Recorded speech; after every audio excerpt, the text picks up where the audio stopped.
Kentucky's Voice is your home for real news, real people, and real answers. But we can't do it without you. Your financial support helps us bring truth to the forefront, hold leaders accountable, and give a voice to the people of the Commonwealth. Join the fight today.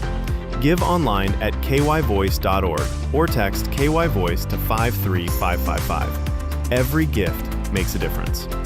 Stand with us. Speak up. Stay strong. You are Kentucky's voice.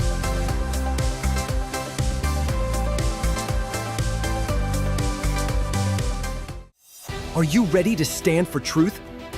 Kentucky is at a crossroads, and we need voices that won't back down. This is your moment to rise, speak up, and be part of a movement that's changing the narrative in the Commonwealth.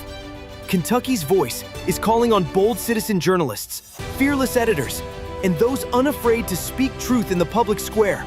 Volunteer, intern, contribute. Scan the QR code or visit kyvoice.org to join the fight. This is more than media. This is your moment.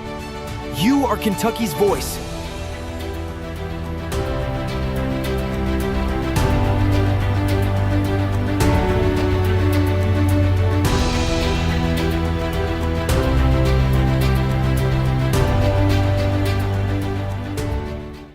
Open borders, shameful abandonment, disregard for human life, the prospect of more mandates and lockdowns, and the list goes on.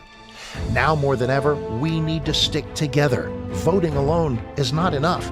We must use our dollars to support like-minded companies that fight for our rights and beliefs. Patriot Mobile is America's only Christian conservative wireless provider who shares your values. Last year, we gave more than $500,000 to conservative causes. With your support, we'll give more than $1.5 million this year. It's time to band together and support companies that truly love America and fight for our freedoms. Will you join us?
Kentucky's Voice is your home for real news, real people, and real answers.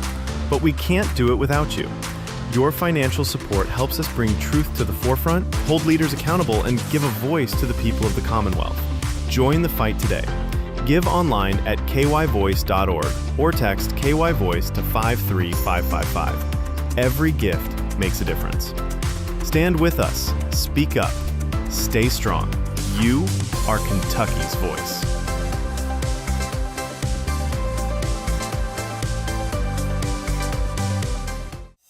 Are you ready to stand for truth? Kentucky is at a crossroads, and we need voices that won't back down. This is your moment to rise, speak up, and be part of a movement that's changing the narrative in the Commonwealth. Kentucky's Voice is calling on bold citizen journalists, fearless editors, and those unafraid to speak truth in the public square. Volunteer, intern, contribute. Scan the QR code or visit kyvoice.org to join the fight. This is more than media. This is your moment. You are Kentucky's voice.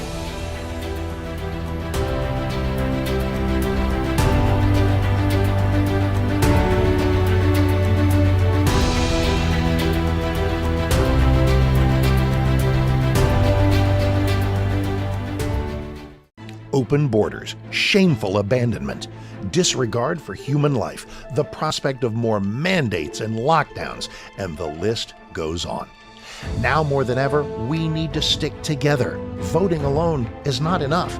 We must use our dollars to support like-minded companies that fight for our rights and beliefs. Patriot Mobile is America's only Christian conservative wireless provider who shares your values. Last year, we gave more than $500,000 to conservative causes. With your support, we'll give more than $1.5 million this year. It's time to band together and support companies that truly love America and fight for our freedoms. Will you join us?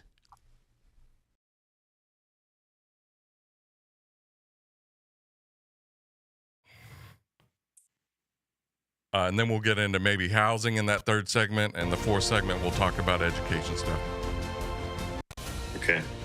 This is Kentucky's Voice Radio, covering the latest state and local issues with Tom Fallbush, Bob Scott, and Jim Waters.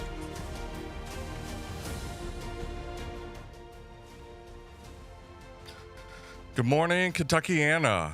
You're here on 970 AM on Kentucky's Voice. I'm your special host, Dr. Lance Pearson with the Kentucky Liberty Caucus, and soon to be also the president of the Louisville Tea Party. I first want to handle a little bit of business. Where can you hear all of the stuff, hear and see, actually, all of the stuff that we're gonna talk about today? First, if you have Spectrum TV, we will be on Channel 21 in the Louisville area, anywhere that has Spectrum, I think, on Channel 21 at 12:30, 4 p.m., and 8 p.m., the last that I heard. Just, check your TV guide and make sure Kentucky's Voice shows up on that. We also have a YouTube and a Facebook live stream. You want to search for Kentucky's Voice on either of those two options. Those should be basically currently running a video of what we are discussing over the radio.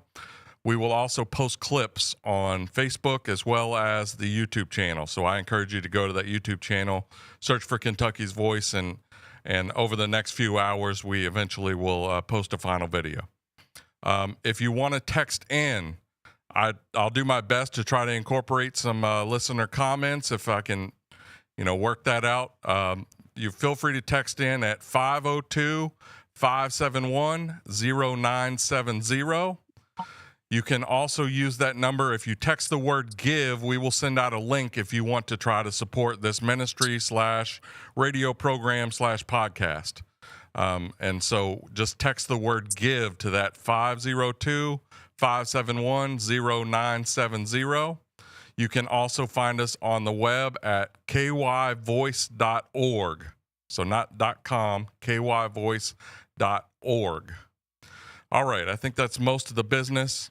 I do want to promote an event that is happening tonight. If you are in Northern Kentucky, maybe you will be listening to us or viewing us on a podcast. TJ Roberts, who the guest that we have on today, has endorsed TJ, I believe, and TJ has endorsed him. So he is having a fundraiser tonight at 6 p.m. at, I believe, the Boone County Courthouse. He will have a guest, Scott Jennings of CNN fame. So Scott Jennings is going to be promoting his book and also just basically appearing at the campaign kickoff and fundraiser for TJ Roberts. So if you're in the Northern Kentucky area around Boone County, Grant County, Kenton, Campbell, you know the area, try to stop in there. And I believe if you give $75 at least to TJ Roberts' campaign, you can get a signed book from Scott Jennings. Okay. I think that's most of our business. I'm very excited about today's show. We're going to be talking about one of my favorite topics, and that's how do we reduce the cost of government to the people? In other words, how do we reduce taxes? How much taxes are we paying? Where is that money coming from?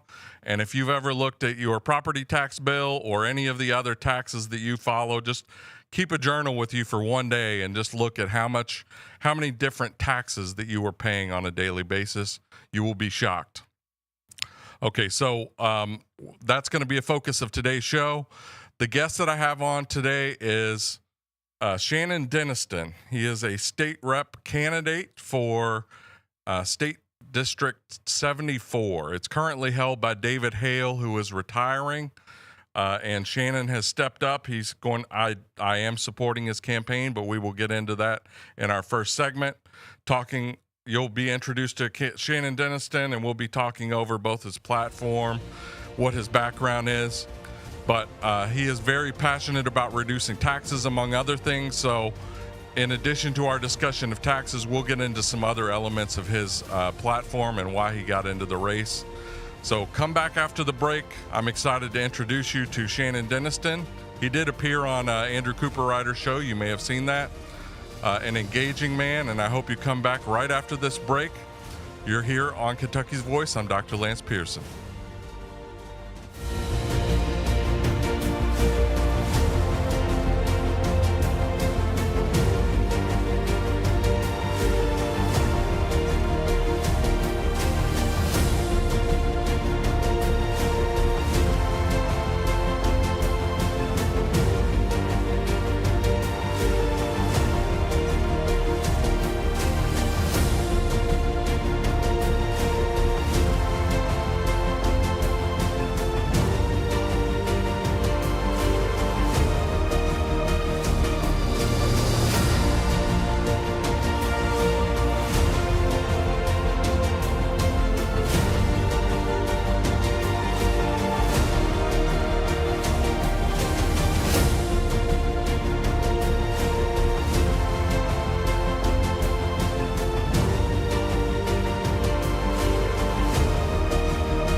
Back to Kentucky's Voice Radio, online at kyvoice.org.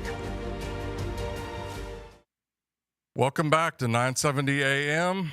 I'm your host on Kentucky's Voice, Dr. Lance Pearson of the Kentucky Liberty Caucus and also the Louisville Tea Party. Today's show, which I just introed, we're going to be talking a lot about tax policy. That's going to be probably at least half of our show.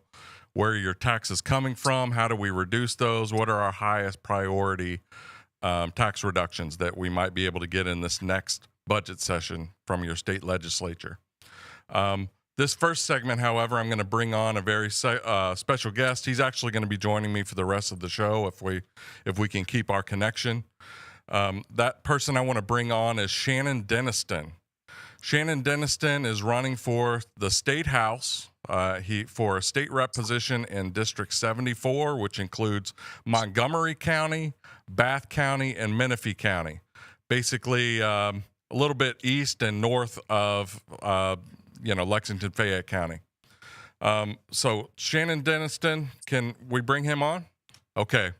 So you can see, good-looking guy if you're on our podcast.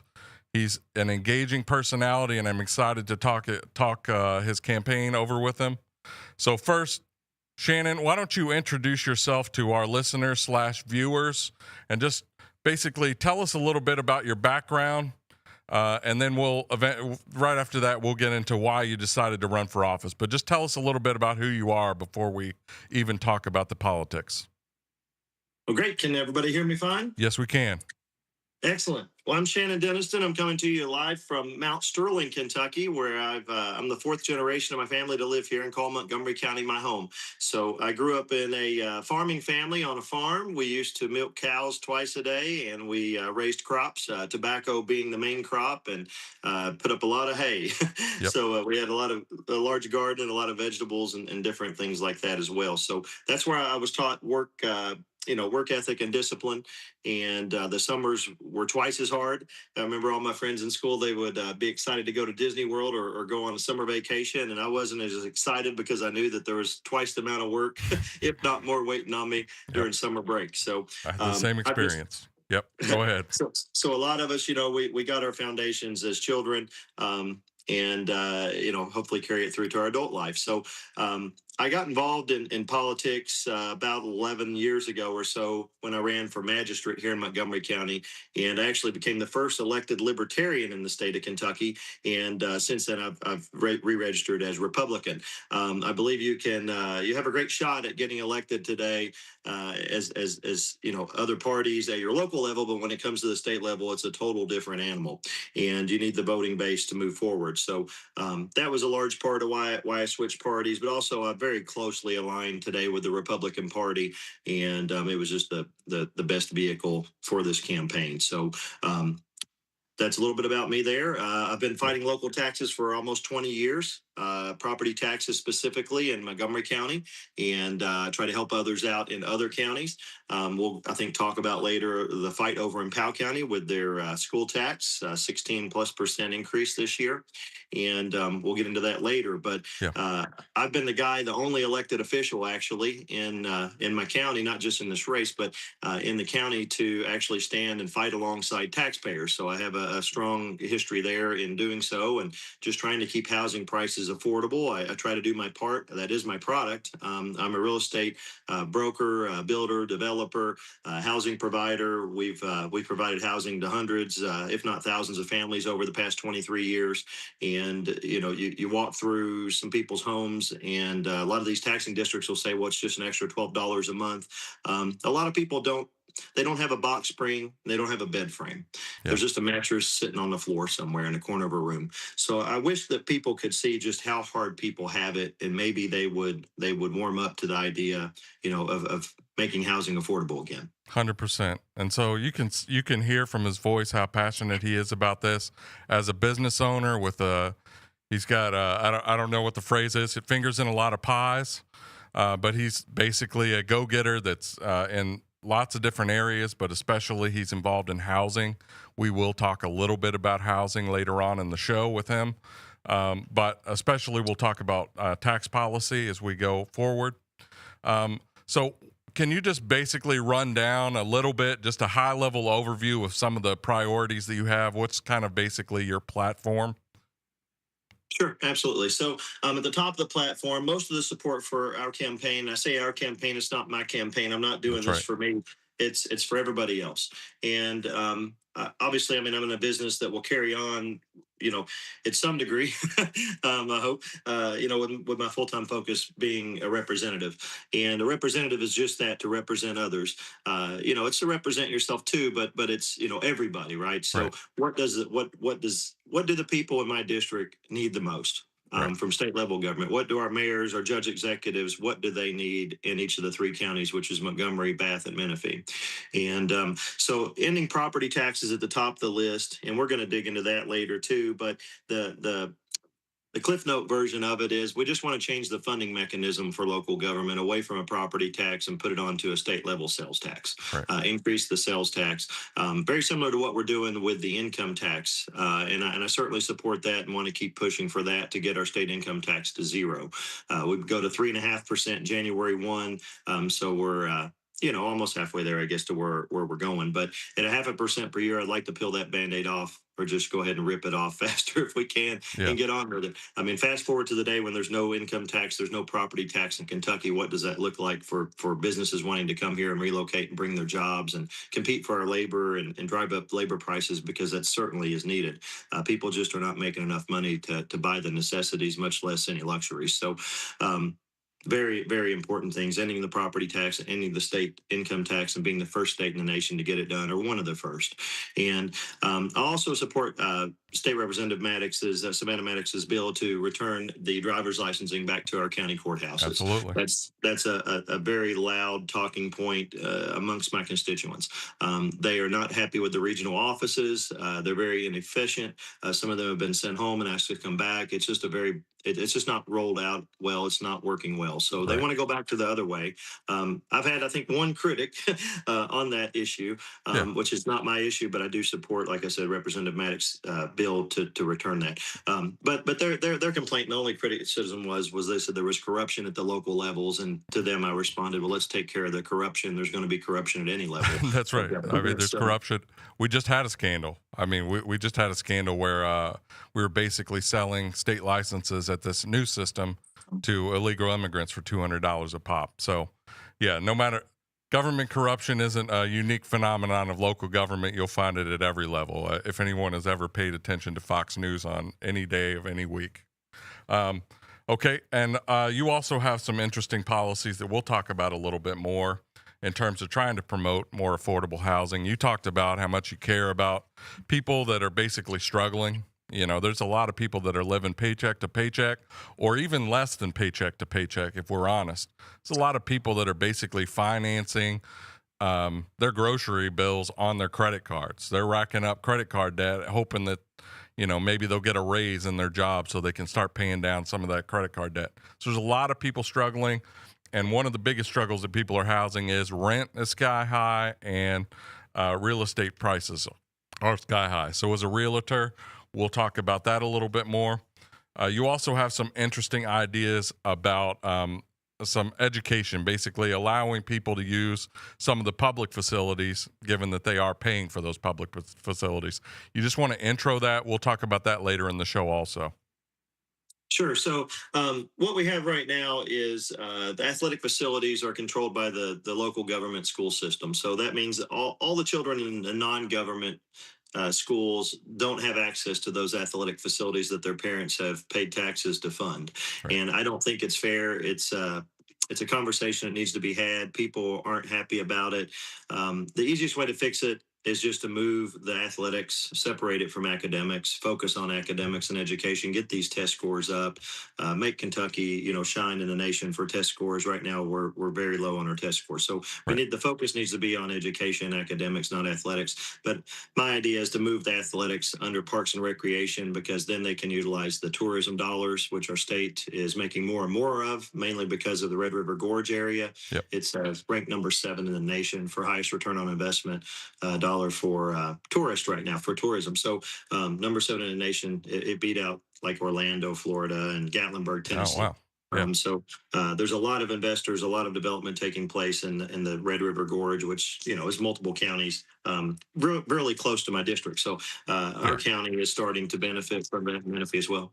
Yeah. And I know you own some, maybe some rental property, but I think you own some property in Powell County. So you also spend some time there.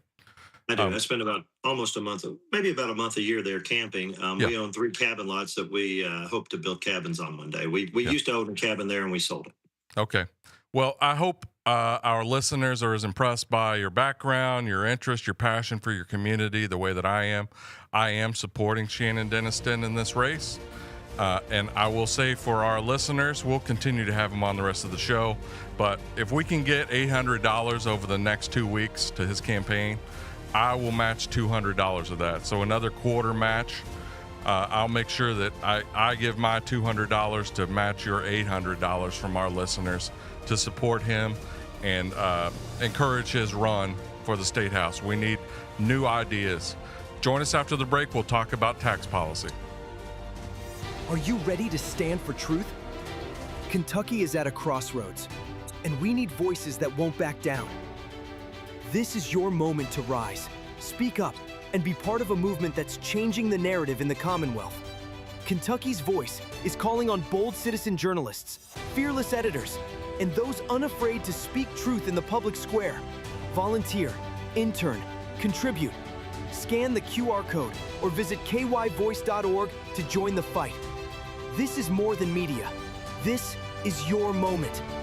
You are Kentucky's voice.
back to Kentucky's Voice Radio, online at kyvoice.org.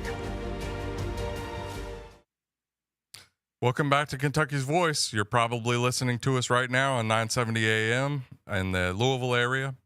I'm your special host, Dr. Lance Pearson with the Kentucky Liberty Caucus and also the Louisville Tea Party.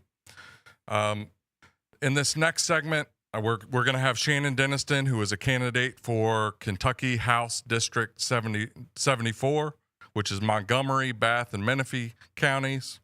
But in this next segment, we're basically going to dedicate the whole segment to tax policy. I do want to first pitch. I mentioned to our listeners that if our listeners over the next 2 weeks give at least $800, I'm going to pitch in $200 to get him up to $1,000 for his upcoming campaign and then in the next year.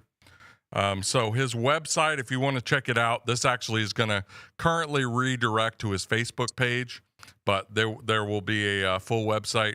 We're still a month and a half from the filing deadline, by the way. So he got an early start, and he's doing a great job so far in his campaign.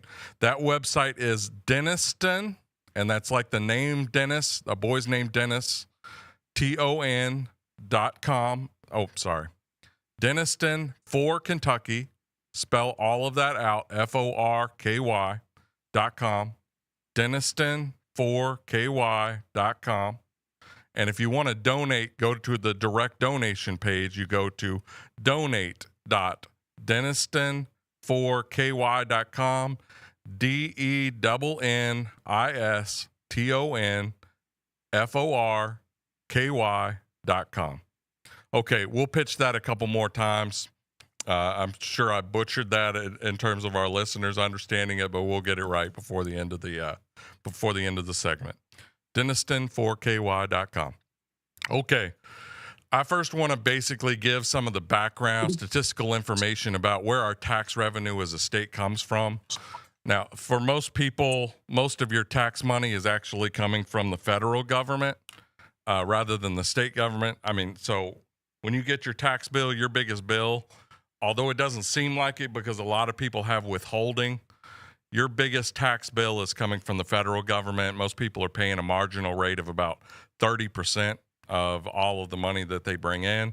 I think on the high end, we're in the 39% of all of your income goes to the federal government. Now, your employer may be taking out that, and then it feels like you're getting a tax.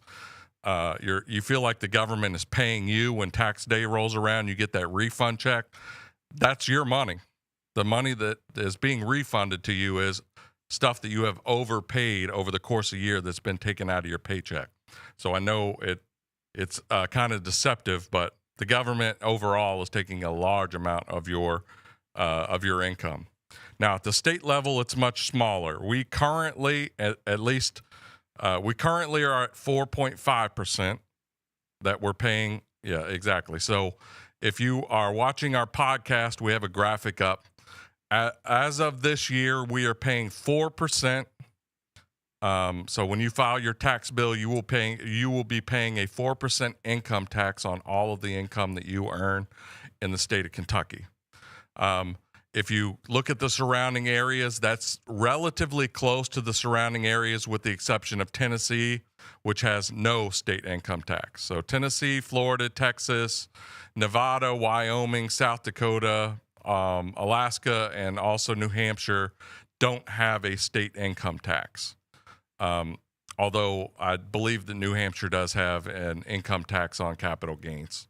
So anyway, almost all of the states have an income tax. For comparison's sake, Indiana has lowered their income tax rate down to 3%, and Ohio is at 3.5%. We are lower than the other one. So whereas a few years ago we had a state income tax that was 4% for low-income earners and 6% for high-income earners, we now have everyone down to 4%. And starting next year, starting with 2026, that will be down to 3.5%. So we are progressively lowering that income tax, which does, and if we're being honest, it does preferentially benefit high income earners but we do want to encourage high income earners to move to our state. So the argument, and I think it's a reasonably valid argument, is by lowering income tax, you encourage people that are high income earners to come to your state, and now you're getting 3.5% or 3% of their income when they move to your state, rather than 0% when they're living in a different place. So having attractive tax policy does encourage growth in your own state, mostly by encouraging people to move to your state and making it an attractive place to live. Now, state income tax is not the only source of our state funds. We have about a $15 billion state budget. That's in the general fund. We've got about a $4 billion budget from the road fund, and then we have some other miscellaneous funds that our state spends. As of 2023, about 39% of all of our state income, which is really your tax money that's funding the state, comes from our individual income tax. That is gradually decreasing. Every time we have a 0.5% decrease in taxes, which we want to continue at least until we are competitive with all of our other states, maybe with the exception of Tennessee in the near term. Every time that we reduce it 0.5%, the state loses in terms of its revenue. That means more money in your pocket, about $750 million. So that is a substantial hit every time we have a 0.5% decrease in income tax. We have made up some of that through increases to sales and use tax. So if we can put up the graphic of our sales tax in Kentucky relative to our other states. So you can see, based on this, there are a couple of states that don't have a sales tax, New Hampshire, Montana, Oregon, but most states do have a state sales tax. Ours overall is at 6%. That's the lowest in any surrounding state except for Virginia, which is just slightly lower at 5.77. So in terms of wanting to be competitive with our surrounding states, we are already pretty competitive on the sales tax front. For reference, Indiana is at 7% and Ohio is at 7.3%. So if we are going to boost any sort of taxes and still remain competitive with our surrounding states, sales tax is one area that we might consider offsetting some of these other tax increases that we might want to implement. Okay. Can we move to corporate tax? Another source of our state's tax revenue is through corporate taxes. Our current corporate tax rate is at 5% for the state of Kentucky. That makes us pretty competitive. However, for reference, and you'll notice, whenever you hear about a giant corporate headquarter moving somewhere, or maybe an X billion-dollar facility being put into a particular state, I always hear about Texas. Texas keeps bringing in lots and lots of corporations that are moving their headquarters there. Well, one of the biggest reasons is because Texas has no corporate tax rate. Also, for our competing states, Ohio also has no corporate tax.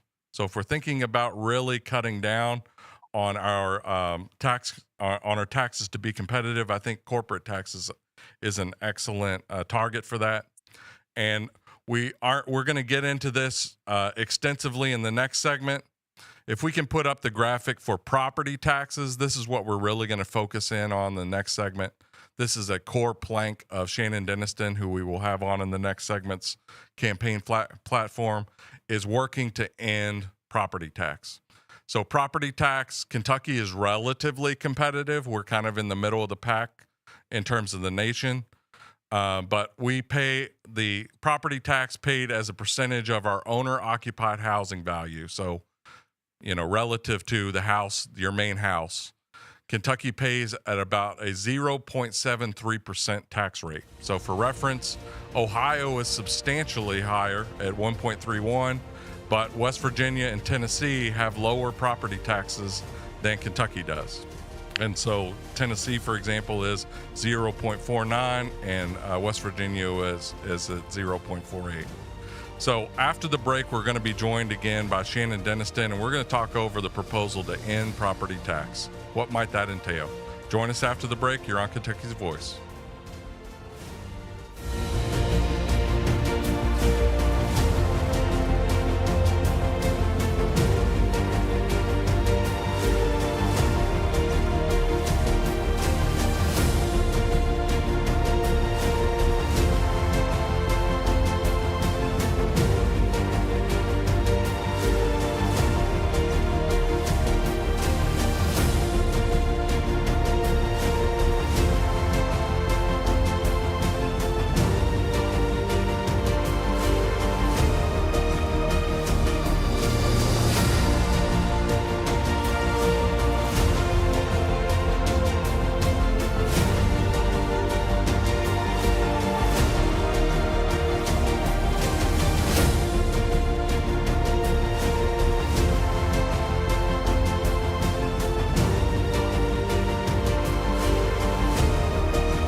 Back to Kentucky's Voice Radio, online at kyvoice.org. Welcome back to Kentucky's Voice. I'm your special host, Dr. Lance Pearson. You're probably listening to us right now on 970 AM. Later on, you'll be able to see us on Channel 21 at 12:30, 4 p.m., and 8 p.m. if you have Spectrum TV. We also have a YouTube channel and a Facebook. I recommend you check out that YouTube channel. Just search for Kentucky's Voice, and you can click around there and see some of our past videos and our latest videos, which will be this in a couple of hours. Okay, we spent the last segment talking about general tax policy, both federal, but especially at the state level, how we compare to our neighboring states and also states around the country. I'm joined by a candidate for Kentucky State House by the name of Shannon Deniston. That's DENNISTON. Shannon Deniston. You can check out his website, which currently redirects to his Facebook page, but that's Deniston4FORKY.com. And you can donate directly to him at donate.deniston4ky.com. I will be quarter matching up to 200 for me, 800 for you over the next 2 weeks. I hope you give and really support local politics, because what your local politicians and what your state politicians do is more important for your everyday life than what even our national politicians do usually. Okay. So let me bring Shannon Deniston back on. A key plank, and this is actually on your campaign signs. I do want to actually mention Shannon just had, was it yesterday or was it on Saturday? He just had his campaign kickoff event, right? That's right. That was on Saturday. Sunday's the Lord's Day, guys. That's right. That's right. So on Saturday, and so I saw all the pictures. I wasn't able to make it, but fireworks, over 100 people. I think there's a lot of enthusiasm on the ground for his campaign. Oh, yeah. I hope our listeners get behind him. But even on his campaign signs, he has end property tax. That's and so, by the way, that's great. If you're a candidate, have a very simple message. Everybody knows that one of the key things that he's going to push when he gets elected to the state legislature is ending property tax.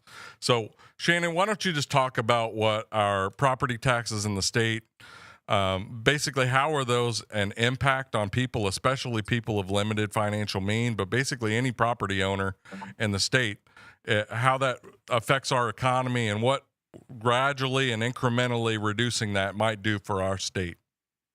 Sure, absolutely. Thank Yeah, you, Lance, and thanks for having me on the show again. absolutely. I know most of you guys are still recovering from opening your property tax bill, so I'll try to cheer you up with a little bit of the plan and where we're wanting to take things here in the Commonwealth. Um, so the property taxes are a big deal. I had a gentleman call me, he does some work for me, and he said, "Shannon, are you sitting down?" I said, "Why do I need to be?" He said, "Well, maybe I am." I said, "What's going on?" He said, "Well, I got my property tax bill in the mail." Yep. And I said, "Well, what did it do this year?" And he said, "It tripled." And I said, "What do you mean Oh it tripled?" man. I said, "You got a pretty nice house. What do you mean it tripled?" And he said, "Well, it tripled." And I said, "Well, so it's like how much?" And he said, "It went from about 2,000 to 6,000." And Wow. I said, "Well, how did that happen?" I said, "What'd you do? Did you build like a whole nother house on top of your house or behind your house?" He said, "No, haven't done anything in years, like 5 to 8 years, haven't touched a thing." And what happened is there were some home sales in his neighborhood, and Yeah. it triggered his reassessment. And in Kentucky, by law, the PBAs have to reassess your property at least once every 4 years. I believe in Scott County and some others they do it more frequently, like annually. That's right. But around here, it's around 4 years, somewhere around 4 years. So what had happened is they reassessed his values based on neighboring sales Yeah. on his street or in his neighborhood, and they'd reassessed it from 200 and some thousand to 700 and some thousand. So I don't think it's fair, number one, that we have to rent our property from the government. I don't believe that it's fair that you have to rent your vehicle from the government either. Yeah. And I want to remove the tax from the motor vehicles, just like from real estate, Right. and also personal tangible property tax. So when I say property tax, I mean all property taxes: automobile, watercraft, aircraft, recreational vehicles, personal tangible property of our businesses. I had a friend; he used to own a factory. He's now in retirement, but he said one time the government knocked on his door, came in, and counted each roll of toilet paper inside of his employee bathrooms, and then charged him a tax on the number of rolls of toilet paper. I think that's too extreme. We've allowed government to step far outside its boundaries, Yeah. and it's time now that we rein it in. I don't think we're too late, but we're getting to that point. So the property tax would be a large, easy way, I think, to make housing more affordable. Is it going to cut the price of housing in half? No, it's not. Are the rents going to come down a whole lot? Probably not. The problem with the rents is they're already depressed as it is, but by cutting the property tax, that's going to save a renter, in the neighborhood of about $200 per month from the rent potentially, because about $200 a month of a person who of their rent is represented by property taxes. Now it might be a little more, or a little less, but Right. somewhere around that number. Does that mean that a person renting is going to see that discount in their rent? Probably not. And here's what's going on with the rents. Are the $80,000 homes in Kentucky that you could buy a lot of homes, 3 bedroom, 1 bath, 1,000 square foot, cookie cutter style homes just a few years ago for about $80,000. The rent on those properties was about $800 per month, or 1%. It's referred to as the 1% investors rule. And today, those $80,000 properties are about $225,000, Right. which means the rent should be around $2,250 per month. However, people can only afford about $1,200 to $1,400 per Right. month. Right. So a lot of people are starting to sell the rentals and to owner occupants where they make more sense, and it's creating more of a demand, and it's weakening the supply of rental properties. So there's a Right. whole lot at play here right now. Yeah. Housing prices, have tripled. The rents have not tripled. They maybe went up by half or something. Right. So the rents do have to go on up if we want to continue having rental housing available for folks. Right. And so many of the things that are increasing property values or housing costs are totally beyond the state level control even. I mean, we're talking about federal interest rates, the Fed rate, how much the bonds are selling for, how much the Treasury bonds are selling for. So there's lots of things that, like, no matter what our state policy is, there's some national trends that are pushing up the price of housing, and so that has a trickle down effect. One thing that we can control at the state and the local level. So I want to emphasize. Ending property tax isn't only a state level issue where the state legislature sets these policies. It's also your county fiscal court. Very important to have good people that want to reduce taxes in those positions. It also is your all of the special taxing districts. For example, your local school board is able to levy taxes, property taxes on you. Your local fire district is able to levy taxes. Your library is able to levy property taxes on you. I believe in some places even the soil and conservation district can levy your property taxes. So when you get that property tax bill, I want you to look at it and see all of the different taxes that are being put on to your property taxes if you are a landowner. And so we know that this isn't going to be. So first of all, let me say, I'm basically opposed to every type of tax. I could come up with an argument against every single type of tax. So, I mean, we don't want to be zealots here, but I do think that property taxes are one direct way that we can simplify the tax code and remove the burden from people that really need to have that burden lifted. And there is a lot of burden for financing everything else that's being placed on property owners in the state. So what are some of the incremental steps do you think in the near term are things that maybe when you get elected to the state legislature and maybe the first couple years, we can make some progress on reducing that property tax with the goal of eventually ending it altogether? But obviously this is going to be an incremental process. So what are some of the highest priority or things that you think there's the most appetite for in the state legislature? Well, we shouldn't be renting our homes from the government, right? So the sooner we can get that burden off of folks, the better. Something that can happen immediately, and I say immediately, I mean, nothing happens immediately in government, right? But something that should happen at first is we should ask our state legislators to freeze property values on real estate immediately. Freeze everyone's property values until ownership changes. If you sell your home, let the next person start paying at that higher price, because that's the price they're paying. That's not the price you paid. Mm-hmm. We don't tax people on unrealized capital gains on their investment portfolio, such as stocks, but we are letting the government tax us on unrealized gains on our homes, on our dwelling units, the roof over our heads. Right. So it's very important that we freeze the property values, give people a break. I believe in Ohio, there's legislation that's fixing to pass, or maybe it already has, where they're wanting to tie it to the official inflation rate. That's a progressive move in the right direction. But I would just recommend that we freeze everyone's rates, give everyone a break. If you want to stay in your home 20 years or 50 years, hey, that's wonderful, right? Home ownership is it does create a strong foundation for a state and for a nation. So I am a big advocate of owning your home. However, it just doesn't make sense today to own a home. If you're just starting out, the average age of a first-time home buyer today is 40 years old. Yeah. In 1997, I'm going to give away my age here, I'm 46, but in 1997, when I graduated high school, that age was 29. Right. So we're seeing families start to delay the creation of their families and have children, right? Because they're wanting a roof over their head, a home that they call home. And so I think one of the first things should be that. Another thing that we need to do is we need to move seniors age 65 and above, our disabled and our veterans, to the front of that list, and immediately expand their homestead exemption on their primary residence and on their primary automobile to 100%. And what that would look like is no property tax. So we have a homestead exemption today. It's $49,200 on the first value, I believe it is the number. Saves you about $500. Here in Montgomery County, we're about 1%. And then we're about 1.25%, I think, or so 1.25% in our city zone of your property value. So that means for each $100,000 of property value, you're going to pay $1,000 to $1,250. Right.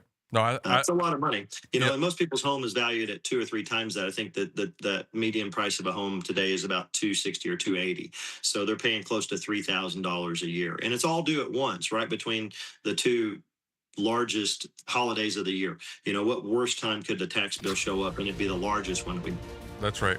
Well, I want to say, I think you put your finger on where there is already an appetite for this. There's been a couple of bills over the last few sessions where we've basically wanted to adjust that homestead exemption, especially for people 65 and older, and especially people on a fixed income. As their property value is increasing, they're going to have to sell their home and be kicked out at the end of their life. All right. Come back after the break. We'll talk more with Shannon Denniston. Kentucky's Voice is your home for real news, real people, and real answers. But we can't do it without you. Your financial support helps us bring truth to the forefront, hold leaders accountable, and give a voice to the people of the Commonwealth. Join the fight today. Give online at kyvoice.org or text KYVoice to 53555. Every gift makes a difference. Stand with us, speak up, stay strong. You are Kentucky's voice.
Kentucky's Voice Radio, online at kyvoice.org.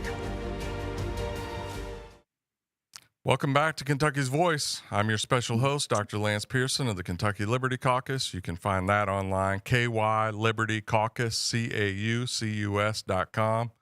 I'm also going to be taking over as president of the Louisville Tea Party.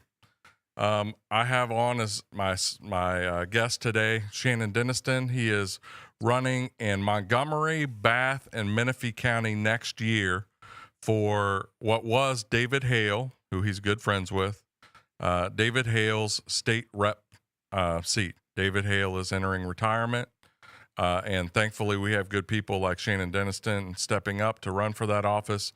I encourage everybody, if you have a passion for some of the issues in your community, consider running for office. It doesn't need to even be at the state level. Run for a magistrate, run for your local school board, your judge executive, county clerk. There are various opportunities for you to serve your community, and I encourage everyone to consider that. The filing deadline, I think, is on the 9th of January. It's certainly in early January. So give it some thought over this break. Okay, so in the last segment, Shannon Denniston gave a passionate discussion about progressively, gradually eliminating property tax and the importance of that and how it would actually help to reduce both rental costs and it would make it easier for people to enter into first-time home buying. That is, I don't know if it's average or median, mean or median, but the average the average age of new first home buyers has elevated from around 29, just about 25 years ago, all the way up to 40 now. So we are making it very difficult for new young families to enter into home ownership and property ownership. So he discussed that at length. Why don't I just go ahead and and I do want to pitch, by the way. If you want to find out more about Shannon Denniston's campaign, or if you want to donate to his campaign, you can go to Denniston4ky.com, DENNISTONFORKY.com. and you can put donate dot in front of that if you want to go directly to his donation page. I'm sure he has a link on the page also to donate directly to his campaign.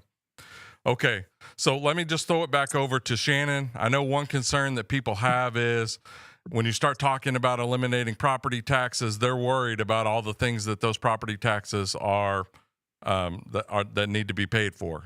Things like nobody wants to see their local police, their fire, their local public school shut down, and most of those things are paid for primarily by local property tax. Is that also a priority for you? Absolutely. So we're not talking about doing away with funding or advocating for ending the funding of the schools, fire, EMS, libraries, police departments, any of those items. Absolutely. Well, all we're talking about is changing the funding mechanism away from a property tax, away from making people have to rent their housing from the government and rent their automobiles from the government. So such a crazy policy. You know, we're wanting to move away from that over to a sales-based tax. So a sales tax, just increase the 6% to what level it needs to be. It looks like it's maybe around 3%. If we cut government, we can probably get it down in the twos. To replace all the property tax from motor vehicles, we're looking at about another percent increase to do that. So 9 or 10% from 6% should get the job done. We could rip the Band-Aid off and go there immediately if there's support for it. But government likes to move slowly, right? So we're just talking, I just want to reiterate, we're not talking about reducing funding at this point. We're just talking about changing the funding mechanism. And then also, I am a staunch advocate for limited government, and I do want to make cuts to government. And I will be a voice in Frankfurt that is saying, let's cut government, let's not expand it anymore. People are fed up with the size and scope of government. It seems to make too many decisions for too many folks. So, and our show last week was actually about government waste and some of the crazy spending that our state government has. And I'm less gung ho than you are on property tax. I'm supporting your campaign though, because when we are electing people to our state legislature, what we're wanting to do is move the conversation. I want to elect people that are passionate about reducing taxes, all types of taxes, and they're passionate about cutting waste out of government. And if we elect Shannon Denniston to this office, I have no doubt that his influence is going to shift the conversation in a very positive direction. And I hope our listeners agree with that assessment. Continue on. I didn't mean to cut you off. Thank you, Lance. Yes. So I'm going to be a no vote a lot of times, right? I mean, it's just the reality of it. I don't want to grow government. I want to reduce government. That's right. And I hope to inspire other people behind me to step up to state level government to join me once I'm there. So that's something that I'm very passionate about. And actually throughout this whole campaign, I've been preparing sort of like a guidebook to help other people follow in my footsteps, if you will, because there's really no real training out there for this. Where do you need to start at? What does an event need to look like? Where do you need to be spending your time? Where do the votes come from? Things like that, and how to put it all together. So if anyone has a question about running a campaign, I'm right here in the thick of it, and I'm sure it's fixing to get thicker. But but I do have a lot of knowledge I can share, and I'll share it freely. I just want to help other people step up. So real quick, I do want to mention something that I forgot to mention earlier. Part of my plan is to make building materials tax exempt. Builders have a very, very hard task to build a product and sell it for a profit today. And not just building a home to sell it to someone, but building a home to rent to someone too. It's very difficult to make the numbers work where you can produce a profit. And if there's no profit, then obviously no one's going to do it. So we don't want to catch builders, developers, home flippers with that increased sales tax and create even more of a burden for them and make housing less affordable. So to counterbalance that, if you will, my plan is to make building materials tax exempt for providers of housing to others. So not for you to build your own property to live in, but if you're creating housing for others, or you're buying a dilapidated building or property and you're flipping it, making it habitable again. I believe that the materials you use in that process should be tax exempt to you, just like farmers, for instance, that have tax exemption, for farms. So they grow our fruits and our vegetables and our meats. Builders, developers grow our housing. No, it's and this is why I like his campaign. These are creative ideas.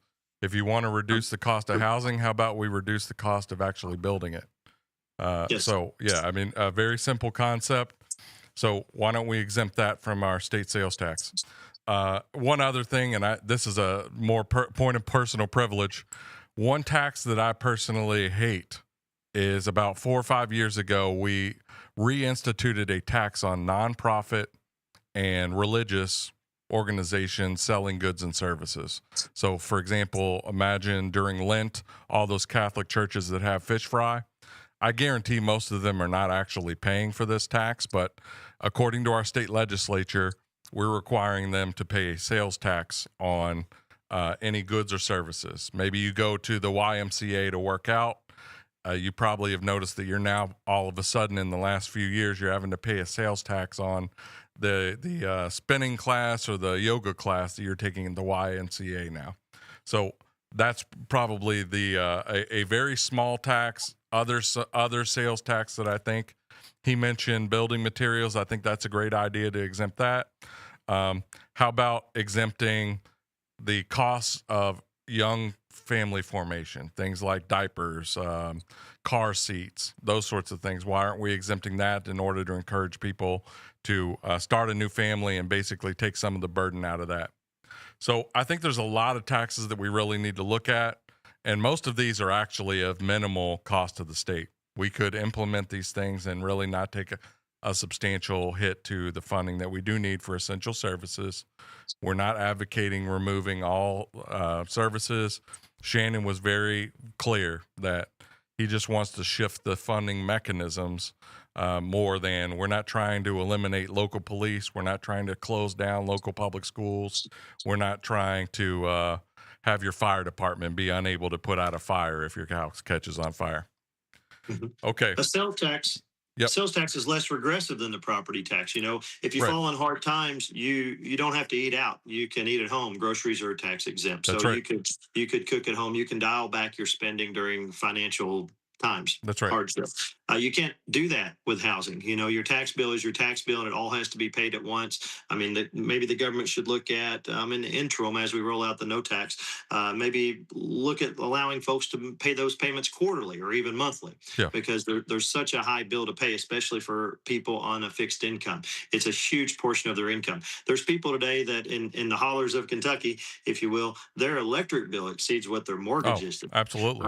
And Yeah. that's starting to become a loud discussion, is the cost, the price we pay for our utilities. And then on top of the utilities, there's a tax from the wonderful government. So should utilities be taxed? Utilities, you know, for necessities of life, you know, and that should include internet today, I think, and telecommunications, you know, your water, your sewer bill, your gas bill, your electric bill. Should we be putting tax on those? And then on the insurance premiums, should we, That's you know, right. be allowing government to put, say, a 10% tax at our city levels on our homeowners insurance bill, you know, when it's already hard enough to pay that bill because it's already went up, because the value of the properties went up. So now the insurances went up. Everything's going up except people's wages.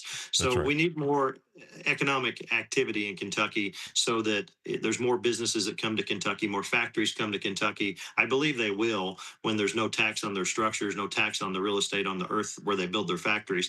And then, you know, the best part of it all is it's going to drive up wages because now there's competition for labor. That's So we have a very skilled workforce here in Kentucky. We have people that are willing to work hard and do work extremely hard. And it's very important that people are paid what they're worth. And it's just not happening today. Right. Okay. We've only got about a minute and a half left. I do want to just basically talk about one thing that we touched on earlier. Another point of unfairness.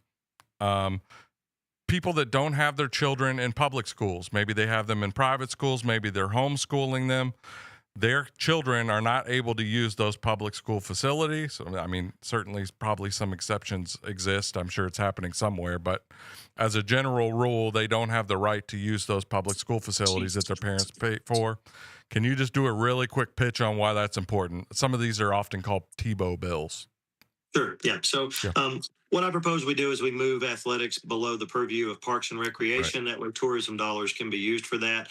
Some tourism departments are sitting on a large amount of cash that could be used to improve and build facilities, and then open those facilities up for everyone, all schools, government and non-government schooled children, because their parents are paying for them. So I just think that would be a more fair way. And I know we didn't have a chance to get into some of the other stuff, but if you'd like to carry the conversation later, I'm certainly open for it.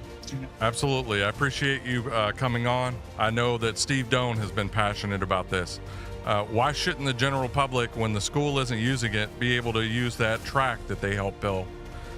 So just as an example, why don't we come up with some innovative ways in order to get better use and more use by the taxpayers of the things that they pay for? All right, I want to thank Shannon Deniston for coming on. Go to deniston4ky.com. Thank you. This is Kentucky's Voice.